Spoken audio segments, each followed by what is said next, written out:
Assalamualaikum warahmatullahi wabarakatuh.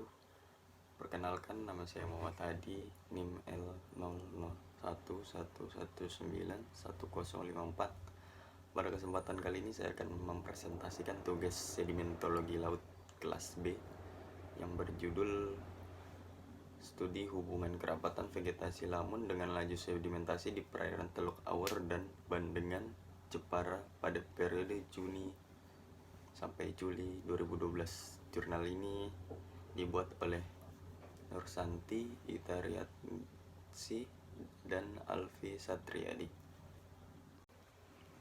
Adapun pada bagian yang pertama merupakan daftar isi yang ada pada PPT kali ini. Jadi bagian A itu ada pendahuluan, selanjutnya bagian B ada materi dan metode penelitian, selanjutnya ada bagian C tentang hasil dan pembahasan, dan selanjutnya ada D kesimpulan. Lanjut slide berikutnya. Ya, baik, yang pertama adalah pendahuluan. Ekosistem lamun merupakan salah satu ekosistem yang berada di laut dangkal dan paling produktif karena dapat berperan penting dalam menunjang kehidupan organisme yang ada di lingkungan sekitarnya. Salah satu faktor tingkat pertumbuhan lamun adalah sedimen. Akar dan rizomanya itu melekat pada substrat dan dapat menstabilkan perairan yang ada di sekitar karena dapat menghambat gerakan arus dan ombak yang mempengaruhi terjadinya sedimentasi. Secara ekologi, lamun mempunyai peranan yang penting dalam lingkungan laut dangkal. Salah satunya sebagai penangkap sedimen, pertumbuhan daun yang lebat, dan juga pengakaran yang dapat menghambat pergerakan air disebabkan oleh adanya pergerakan arus dan ombak sehingga membuat perairan yang ada di sekitarnya menjadi tenang. Berdasarkan hal tersebut, bisa dikatakan bahwa komunitas lamun dapat bertindak sebagai pencegah erosi dan penangkap sedimen. Selanjutnya itu sedimentasi sendiri merupakan suatu proses pengendapan material yang berasal dari proses transport oleh media air, angin, es, atau gletser di satu cekungan. Sedimentasi di daerah pantai itu terjadi biasanya melalui proses erosi sungai, erosi pantai, dan erosi dasar laut. Proses sedimentasi di perairan Teluk Awur dan Bandengan ini dipengaruhi oleh kerapatan lamun, kecepatan arus, dan komposisi sedimen. Laju sedimentasi adalah banyaknya massa sedimen yang terangkat melalui satu satuan luas dalam setiap tahun waktu. Selanjutnya pada bagian B adalah materi dan metode penelitian. Di sini dibagi menjadi dua. Yang pertama metode materi penelitian dan yang kedua ada metode penelitian. Dan dalam metode penelitian ini dilakukan beberapa analisis. Yang pertama adalah penentuan titik pengambilan sampel, pengamatan tegakan lamun, pengambilan contoh sedimen, pengambilan data parameter lingkungan, dan yang terakhir ada analisis contoh sedimen. Nah, pada materi penelitian, materi yang digunakan dalam penelitian ini adalah padang lamun dan sedimen yang ada perairan Teluk Awur dan Bandengan Jepara. Dan untuk metode penelitiannya, penelitian ini menggunakan metode deskriptif. Metode deskriptif ini mempunyai tujuan untuk pencarian fakta dan kemudian menginterpretasikan dengan tepat. Langkah-langkah penelitian yang dilakukan adalah penentuan titik pengambilan sampel, pengamatan tegakan lamun, pengambilan contoh sedimen, pengambilan data parameter lingkungan, dan yang terakhir adalah analisis dan analisis data. Pada poin A yang penentuan titik pengambilan sampel, penentuan titik pengambilan sampel ditentukan dengan menggunakan metode sampling purposive method, yaitu penentuan lokasi sampling dengan beberapa pertimbangan tertentu oleh peneliti masing-masing. Stasiun dibagi menjadi 3 substasiun untuk mengambil data kerapatan lamun.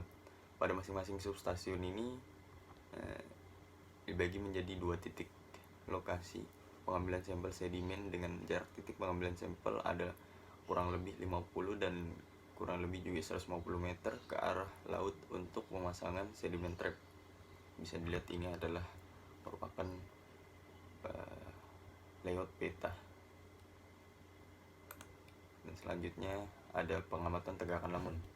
Tegakan lamun dihitung menggunakan metode kuadrat transek yang berukuran 1 meter yang masih dibagi lagi menjadi 25 subpetak berukuran 20 cm x 20 cm.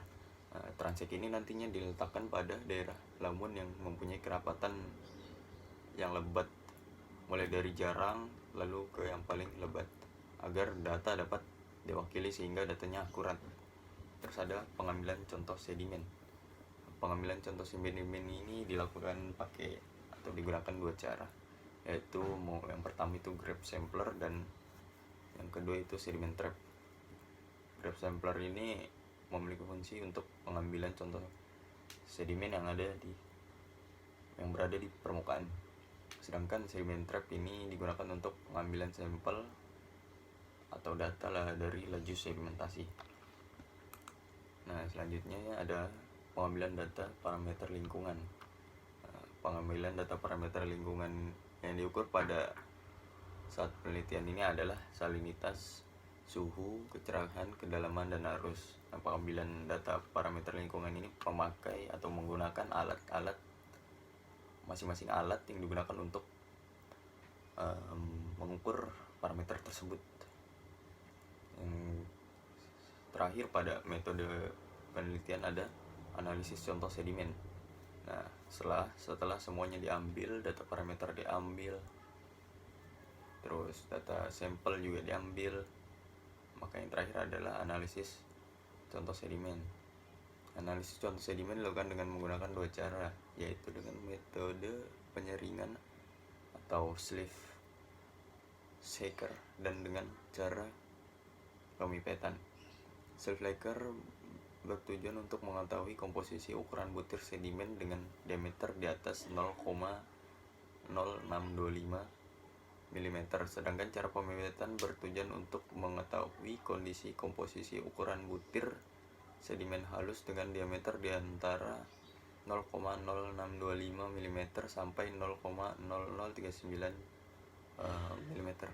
Selanjutnya dilakukan analisis statistik yang biasa digunakan, yaitu rata-rata atau mean, pemilahan atau sortasi, terus kepencangari atau skewness, dan keroncingan atau kurtosis.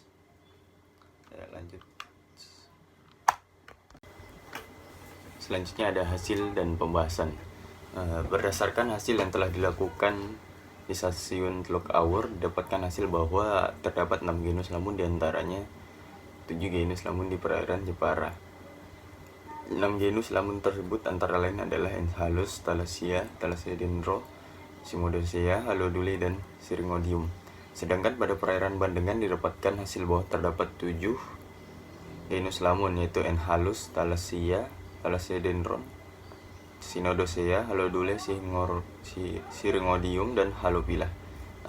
Perairan yang berada di sekitar Teluk Awur mempunyai substrat pasir yang baik untuk pertumbuhan Thalassia, sedangkan pada perairan sekitar Teluk Bandengan memiliki substrat pasir berlumpur yang baik untuk pertumbuhan lamun jenis Thalassodendron.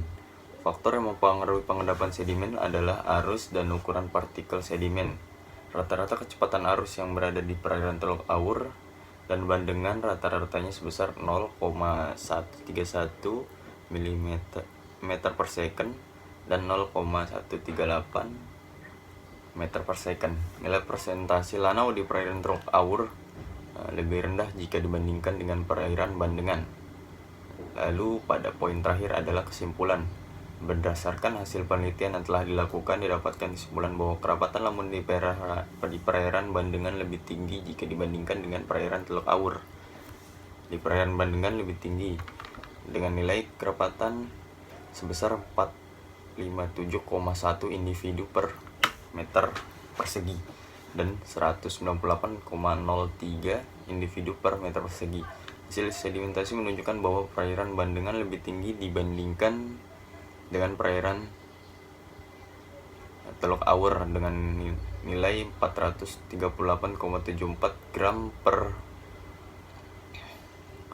meter persegi per minggunya dan 667,42 gram per meter persegi per minggu. Dengan demikian, hubungan kerapatan lamun dengan laju sedimentasi di kedua daerah perairan tersebut memiliki hubungan yang sangat kuat dan sangat lemah. Mungkin itu saja yang bisa saya sampaikan, kurang lebihnya mohon maaf. Wabillahi taufiq wal hidayah. Wassalamualaikum warahmatullahi wabarakatuh.